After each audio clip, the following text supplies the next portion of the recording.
Bom, hoje nós vamos falar um pouco sobre as criaturas do filme Crônicas de Spiderwick e um pouco sobre o mundo também, né? Nós assistimos ao filme, né? Até se buscar resenha a gente vai fazer, né? E hoje a gente vai falar um pouco mais das criaturas, de por que elas são, como elas são e o que isso faz da história, o que também é interessante. O Crônicas de Spiderwick, ele é baseado no livro do mesmo nome, né, de uma série da autora Holly Black e do Tony DiTerlizzi. Tony DiTerlizzi, na verdade, ele é um ilustrador que também ajudou na criação da história. Então, nós reassistimos ao filme, né, até para fazer a resenha e para falar das criaturas, né, até porque, como comentei, o Tony DiTerlizzi é um ilustrador que deu a base muito das criaturas, né? E ele é ilustrador muito AD&D, né? do D&D, do AD&D, do RPG, né? E isso influenciou muito a obra, no nosso ponto de vista, né? Então, assim, o Crônicas de Spiderwick é interessante, por quê? Porque ele tem um ponto de vista clássico das criaturas, né? Com as mesmas, fazendo parte do nosso mundo, mas não como acontece no Tolkien, que elas são iguais. Então você vai ter humanos, elfos e anões como criaturas semelhantes, né? Então eles são elementais, né? Então é como nós comentamos quando nós falamos dos goblins e dos kobolds, né? Quando nós falamos de criaturas, que eles fazem barulhos em Minas, né? E nós falamos aí de um goblin meio maligno da mitologia celta, que é o Red Cap, né, o gorro vermelho, que ele até aparece no Crônicas do Spiderwick, né, ele é um dos personagens, né, que o gorro dele era vermelho porque ele pintava com o sangue das vítimas dele, né, na mitologia.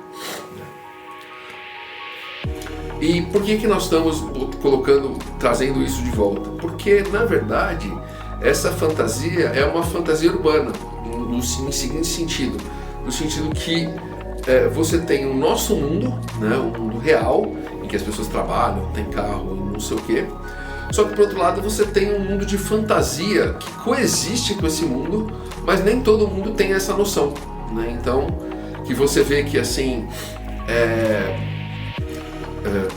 na história as crianças chegam lá na casa com a mãe que está se separando, e aí um deles lá descobre o livro, dá uma lida, e aí aparece lá um gnomozinho ou alguma coisa assim para falar com ele, e aí ele descobre toda a história, né, que você vai ver na nossa resenha, né? Mas de qualquer maneira eles apresentam criaturas, então são ogros, fadas, brownies, goblins, né? Trolls, ninfas, elfos, grifos, e o único que a gente achou bem parecido, por exemplo, com Harry Potter, em que, apesar de não haver essa ligação dos mundos, é o mesmo mundo, né? Que é o grifo, né? De todos os outros não, os outros são criaturas meio que eles aparecem, são invisíveis para pessoas, né? Então a pessoa precisa estar usando lá um negóciozinho no olho, ou a gente não vou dar spoiler, mas para poder estar vendo o mundo mágico, né? Então quando eles permitem também. Exatamente, quando eles se deixam aparecer. Quando eles não se deixam, a pessoa tem que ter um artefato, uma capacidade, né? Inclusive lembrou muito, que eu estava comentando, aqueles livros de fada dos anos 90, dos anos 80, né? Que diz, você tem que se conectar com os elementais do ar, né? As fadas, os elfos, os silfos, os elementais da terra, os anões, os gnomos, os trolls, os ogros, né? As salamandras são os elementais do fogo, que não aparece aqui nesse filme, né? E as ninfas, as odinas, as sereias, que são elementais da água. Então é diferente, porque, por exemplo, não é como numa fantasia, então, que a sereia existe. Ela é uma raça de sereias, né? Não, a sereia é um elemental. Inclusive lembrou um pouco o meu conto aqui de steampunk, o Perpetuum mobile, que eu faço eles buscarem uma salamandra gigante, um elemental do fogo, né? Então esse é o conceito, né? Além disso, né, além de tudo, é interessante o filme, por quê? Porque junto com esses elementais ele traz o conceito, que é um outro conceito que nós já comentamos, do outro mundo, né? Que é da onde vêm essas criaturas e para onde elas vão, né? Então, na mitologia celta, você tem Tirnanog, que é a terra da juventude eterna, você tem Magmel, que são as planícies da alegria, né? E é interessante porque tem várias lendas desse tipo de coisa que, assim, que até é usada no filme. Então é interessante porque eles usam esse conceito que nós já apresentamos, que é de você ter esses mundos paralelos, em que se a pessoa é levada para esse outro mundo da juventude, ela fica lá. Enquanto ela fica lá, ela não envelhece, né? Só que, por exemplo, se de repente passarem 10 anos, 20 anos, 30 anos e ela voltar para o nosso mundo, né, ela não pode tocar o pé no chão, porque se ela tocar no pé no chão, ela vai ficar velha e morrer na hora, né? Então, você tem histórias da mitologia celta, inclusive muitas histórias assim, que a pessoa vai lá, né, ele é considerado um deus celta, ela vai lá para outro mundo, fica lá, passa anos, agora eu quero voltar para ver os meus conterrâneos. Aí a menina lá que o deus estava ficando, que ela se apaixonou, fala, tudo bem, se eu vou te dar no cavalo, você vai lá, você não pode pisar no chão. Tá bom. Aí ele vai lá, tal, encontra as pessoas, fala, as pessoas são meio pequenas, nós somos um pouco maiores, elas são fraquinhas. Aí ele pega uma pedra assim com a mão, os caras estão levantando uma pedra com 5, 6 caras, ele pega uma mão só. Aí é evidente que ao fazer isso quebra ele quebra a coisa do cavalo, como chama, a sela, ele cai no chão e fica velho, né? Então é esse o conceito que é apresentado nesse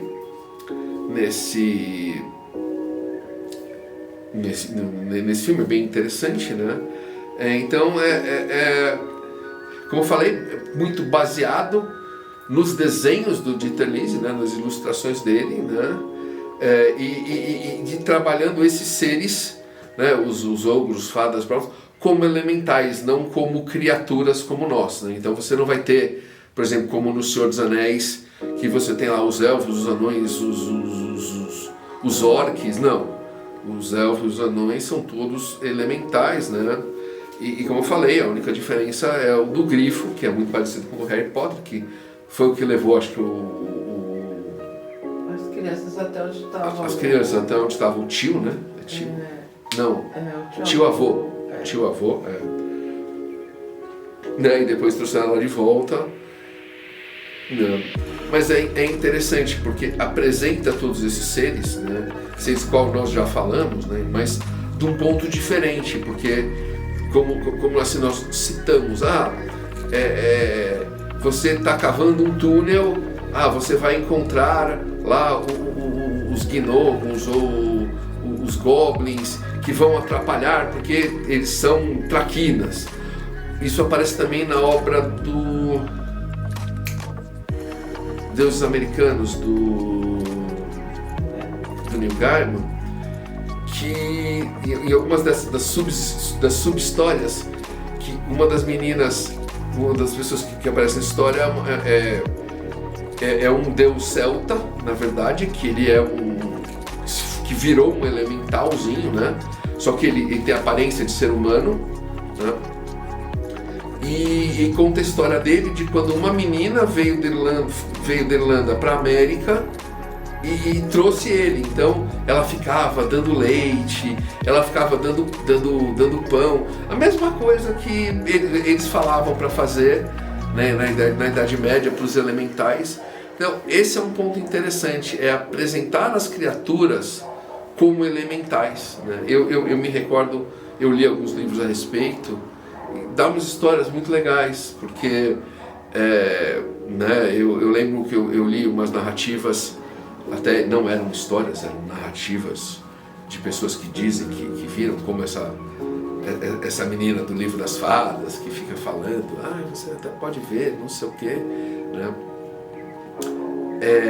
Que você pode ficar olhando elas assim e perder a consciência, que elas são muito lindas e ficam passeando pelos lagos, né? Inclusive até nesse livro aqui, que está ali em cima, que é o Fadas, que ele tem uns desenhozinhos no final que eles brincam assim, que é os autores, e aí eles colocam os bonequinhos de fada olhando assim, eles assim, é bem interessante. Tem um outro filme que fala disso, chama Fadas, uma coisa assim, que eu preciso dar uma pesquisada, a gente dá uma olhada, eu vou fazer isso. Mas é bem interessante esse ponto de criaturas, porque é um tipo de fantasia diferente, né? Como eu falei, uma fantasia urbana, uma fantasia que não vai acontecer no mundo criado, vai acontecer no nosso mundo, né? Mas que você vai ter esse outro mundo com essas criaturas que vivem nesse outro mundo, mas também no nosso mundo, né? Podendo trabalhar. Então você vai ter... isso serve muito, como acontece no próprio Crônicas do Spiderwick, para histórias infantis, porque eles tendem a achar que, assim, que os adultos não vêm, porque eles não têm perderam essa capacidade, e as crianças vêm ainda e são os amigos invisíveis, né? Então dá para trabalhar muito esse tipo de narrativa, né? É isso, né? A gente, como eu falei, a gente não vai de repente falar de todos, mas dá para você pesquisar, né? Só você procurar na internet elementais, né? Então buscar fadas, elfos e ver como é que é, e de repente colocar na sua história, né? A gente não vai ficar fazendo um vídeo de 1 a 2 horas para falar isso, como quando é fácil para você pesquisar, né? Mas comenta aí se você já leu algum livro, alguma história assim, se você já escreveu alguma coisa assim, né? Deixa. Se você gosta desse tema, achou legal a gente ter trazido ele, deixa seu like, ajuda a gente muito, né? Repassa isso para algum amigo que está querendo escrever uma fantasia mais parecida com a nossa realidade do que aquela fantasia medieval, aquela coisa mais fantasia, como a gente conhece mesmo, né? E não deixa de seguir a gente está no YouTube, no Facebook, no Instagram, no LinkedIn, sempre postando material novo, seja sobre o mercado, seja dando dica, seja falando de evento, né? E conheça os nossos livros. Nós temos policial com tecnologia, nós temos romance steampunk, temos contos steampunk, como eu falei, desse contos steampunk, que eu uso essa ideia de elementais, né? Fantasia e terror, né? Então, se você curte, dá uma olhada no primeiro comentário fixado. Nós vamos deixar os nossos livros onde eles estão na Amazon. E se você quer os livros físicos, é só entrar em contato com a gente, que a gente vê como a gente faz para enviar e onde você pode pagar pra gente. É isso, espero que você tenha gostado. Até a próxima.